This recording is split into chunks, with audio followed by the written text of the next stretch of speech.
All right, it's time for Asha's TED Talk. Okay. Wait. Okay. Hi, I'm Asha. I'm from Charlotte, North Carolina. And I'm a sophomore, and I'm on the soccer team. I just want to start by saying that I have a chronic illness. I'm type 1 diabetic, and I'm just going to be talking about what I struggle with as someone with chronic illness in a high level sport. So when I was 10 years old, I got diagnosed with type 1 diabetes. Absolute freak occurrence. My mom actually noticed it because my mom works in healthcare. And I remember she noticed me losing weight. I was sleeping all the time. I wasn't enjoying soccer. My grades were slipping. She noticed a lot of things that my mom would notice basically. And ultimately she had me get checked out for many things, and she got a bunch of diabetes.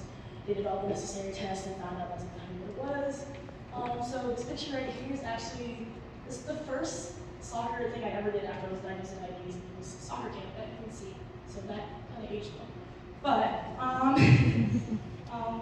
essentially growing up diabetic, I struggled a lot with the shame aspect. I felt like I was doing a lot of things that I didn't have to do. I had to step aside and check my blood sugar or have extra snack or be the kid that wore tubing, which wasn't normal. Like growing up, everyone was always pointing at you, asking, "What's that? Like, why do you have to wear that? Why exactly? Like, what does it do for you?" Things like that. And I never felt comfortable in it, and that's something I think I struggled with from diagnosis up until high school, honestly, and even dipping into college. And the first time I really got help for it, I started to fish around with therapists my senior year of high school, and I absolutely hated it. It was like the worst part of my week every single week. I'd have to go, and I was like, "God, Shauna needs, please do not make me do this again."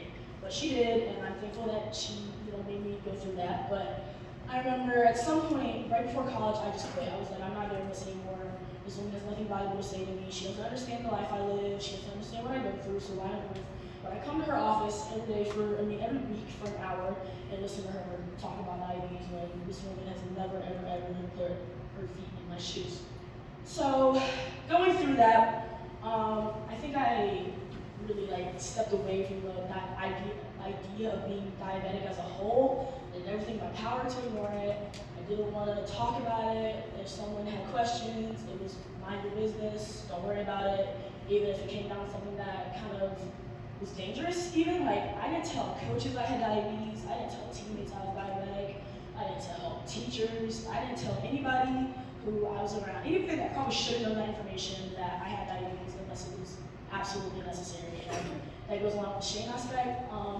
When it started to get noticeably bad, I would take off tubings. If I was wearing anything we could see a tube, insulin set, a CGM, which is a continuous glucose monitor, I would just take it off. And if it was off there for an hour, it was off there for an hour. If it was off there for 2 days, it was 2 days of not getting insulin, 2 days of not checking blood sugar, which is not smart as a diabetic. One thing about diabetes that is important to know is that it's surrounding food and energy and things like that. So if you're a type 1 diabetic like myself, you don't make insulin naturally because it's an autoimmune disease. And what would happen is I would eat food and it would be going to waste essentially because your cells need insulin, which is what I don't make, which is what I was not really doing myself. Your cells need insulin to basically unlock itself so that the food and the nutrition that you're breaking down that your body needs is accepted, and you can carry off life functions like recovering after training, things for sleep, things for energy, things like that. And I was not getting insulin, so none of those things were happening. And I was like, you know what? I go to college in 2 months. So what we're gonna do, this is a clean slate. We're gonna sweep all this under the rug. We're not gonna tell Anton, we're not gonna tell David, I'm not gonna tell my roommate, I'm not gonna tell anybody. I'm going to act like this is not a problem and see how long we can ride this sucker out. It didn't last long. So when I got to college, and obviously the load is different, class schedule is different, training schedule is different, you're doing things on a much higher level than you are in club soccer. It caught up fast. So I noticed myself that I was dropping weight. I noticed myself that I was sleeping past class times. A training session that would be typically light for me felt like a fitness day. And I didn't say anything about it. I just kind of kept my head down and kept pushing. And I was falling behind the pack a little bit, but it didn't bother me enough to tell people because I still was so hell-bent on no one can notice. I'm not answering any more questions. I'm not telling anyone else how this works. No more introductions, none of that. So I it was October. I had an ankle sprain, and when I was doing my recovery through our athletic trainers, this is the first conversation I ever had about diabetes at UNC. One of our athletic trainers came up to me and was like, does diabetes impact recovery time? And I was like, yeah, a little bit. So I didn't want to tell her this, but I knew that that question meant you need to go see this person, you need to go see this person. But I answered truthfully because I knew at that point, like, I'm being ridiculous. Like, we need to address the problem here.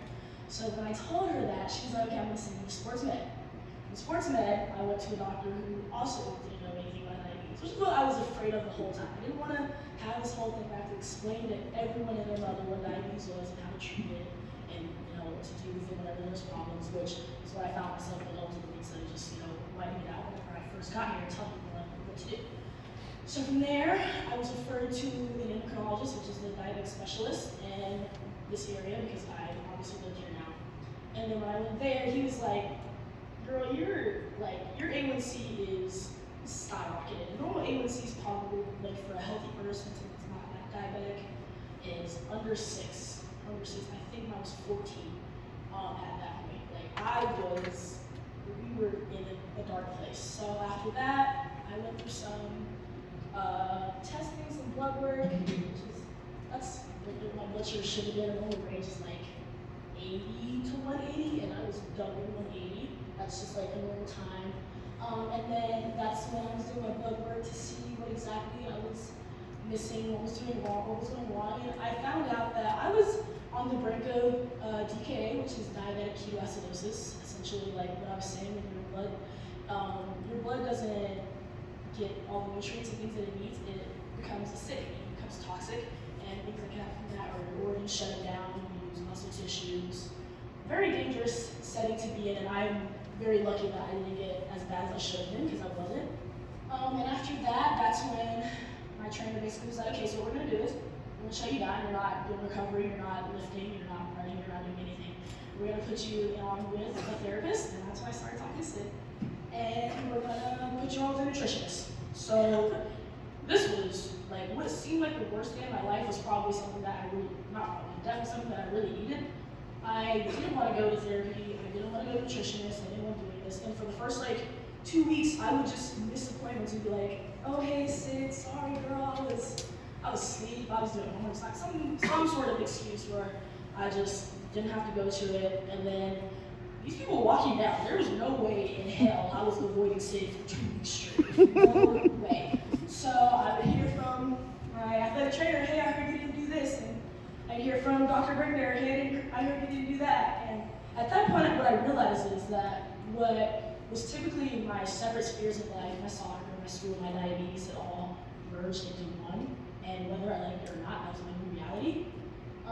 And it was for the best, honestly, because it felt like everything kept each other in balance. And at first, I hated it. I was like, this is not, diabetes is not soccer's business. School is not diabetes business. Like, it was just like a bunch of things that were mixing and intertwined that I wasn't used to at all. And it was all because of this transition to college that I was not at all prepared for, because I came into it with a wonky mindset, I would say.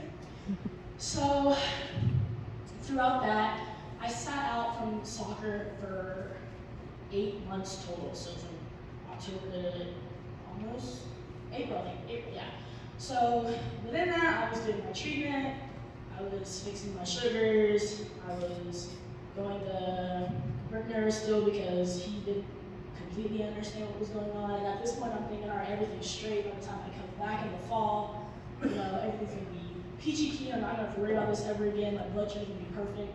And I have a healed ankle, and everything's gonna be fine. I was wrong. So the first day of preseason, we had our fitness test, and I stopped because my blood sugar was low.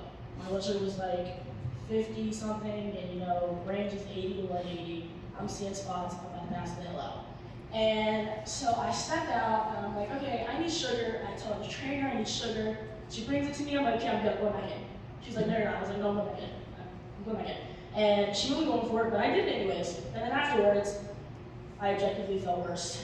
And it was still because my blood sugar was low. But at that point, I don't want to be the girl that has a chronic illness and uses it as a keg and, every time something goes wrong, oh, it's the diabetes card. She keeps wanting the diabetes card. It's like another thing that I was scared of when I was first coming to college. So within that, I kind of messed myself up more than I helped, because if I really wanted to fix the problem, I would have told them exactly how to handle that said situation. That becomes a whole thing. Thank God that my mom works in healthcare and she's better with her words than I am, because she basically set up a whole plan for me. She was like, look, whenever this happens, you do this. Whenever this happens, you do this. And we made a meeting. We were like, this is what it's gonna be, this is what it's not gonna be. If Asha says she feels like this, she feels like this, she's gonna do this. And if not, it sucks. Like, she's saying what she needs, and that's just on that. And I'm very appreciative for my mom for helping me speak out like that, because I don't think that's something that at that time I could have done my own. Fast forward to now, when I've gone through some of the highs and lows, I definitely know that I would speak out for myself, because there's nobody on the planet that knows what you need more than yourself. So that's something that I'm really appreciative of. So throughout the season, I'm still trying to find a way to balance everything I'm dealing with between diabetes, school, soccer injury, or lingering injuries and things like that.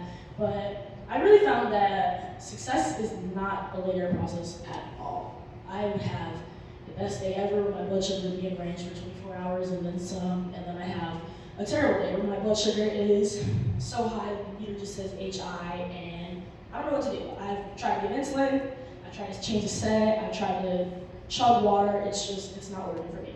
But in those situations, there's really nothing you can do sometimes, and I think the best thing to do is just accept that your best opportunity is the next one you're gonna get. So like my dad would tell me, if you have a good moment, you can string together good moments. If you have good moments, you can have a good day, have a good day, have a good week, have a good week, have a good month, have a good month, have a good semester, things like that. And I think what I've learned is that even though there's always a bigger goal in mind, like for me personally, in the diabetes aspect, I want to get a lower A1C, but that's not going to be possible if I don't focus on the moment. So things like that are things I like to keep to me. And this year, some of you guys know our team went pretty far in NCAAs, and they actually posted this picture, and this is me wearing my insulin pump, which is something I would never have done the year before. And that just goes to show that, if you invest in yourself, you'll see results. And it's not something I expected them to post, it's not something I expected to see on a big screen, but when I did see it, I made me really proud of myself. I remember my mom sending it to me, being like, look at you, girl, like you're an insulin pump, you're on social media, you're on a platform, you're not ashamed at all, and that's just something that really sticks with me. I think that throughout the process, I also would just like to say that I'm so grateful for my teammates. I've never met a more supportive group of people, and especially last spring, my freshman year, there were days where I was like, F this, I'm done. I'm not doing this anymore. Maybe I'll just medically retire. I'll just quit. And something they did was that I had a jar in my room, and they would write small little encouraging notes. If I couldn't do it that day, I just go in there and pick one up, and just know that if I can't do it, I have 20 some odd people that will come pick me up by the boots and make sure that I get it done. And then on top of that, I want to say thank you to Sid, because I have a lot of I had a lot of bad days that Sid got the end of, and she helped me work through a lot of that stuff.